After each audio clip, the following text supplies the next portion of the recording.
Hi అండి.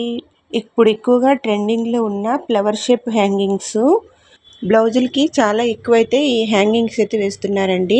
అవి ఎలా తయారు చేసుకోవాలో చూద్దామా.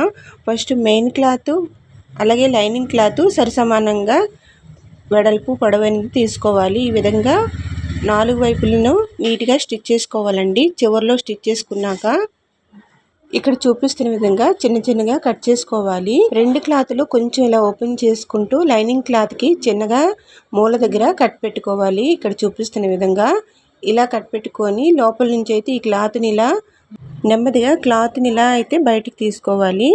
ఇలా నెమ్మదిగా చూసుకుంటూ ఇలా అయితే బయటికి ఓపెన్ చేసుకుంటూ నీట్గా సెట్ చేసుకోవాలండి. చివరగా అయితే ఒక స్టిచ్ అనేది వేసుకోవాలి. ఇలా షేప్ అనేది నీట్గా రావాలి. క్లాత్ని ఇలా నీట్గా సరి చేసుకున్న తర్వాత స్క్వేర్ షేప్లో వస్తుంది కదా, ఎగ్దమ్ చివరిలో అయితే ఒక స్టిచ్ అనేది వేసుకోవాలి. వేసుకుంటూ ఇలా అయితే ఫోల్డింగ్ చేసుకోవాలండి.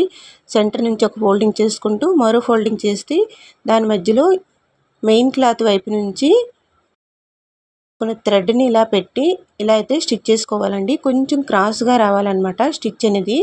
మళ్ళీ మరొక ఫోల్డింగ్ చేసుకుంటూ ఇక్కడ చూపిస్తున్న విధంగా ఇలా డ్రా చేసుకుంటూ ఇలా అయితే స్టిచ్ చేసుకోవాలి. ఇప్పుడు దీన్ని ఇలా ఓపెన్ చేసుకుంటూ సూది దారాన్ని తీసుకొని ఈ లోపల నుంచి అయితే చిన్నగా ఇలా టాకాలు అయితే వేసుకోవాలండి.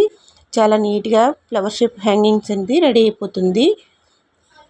ఈ ఫ్లవర్ షేప్ హ్యాంగింగ్స్ మీకు ఎలా అనిపించాయండి? నచ్చింది అనుకుంటే లైక్ చేయండి. కొత్తగా మన ఛానల్ చూస్తున్న వారు సబ్స్క్రైబ్ చేసుకోండి. Thank you for watching.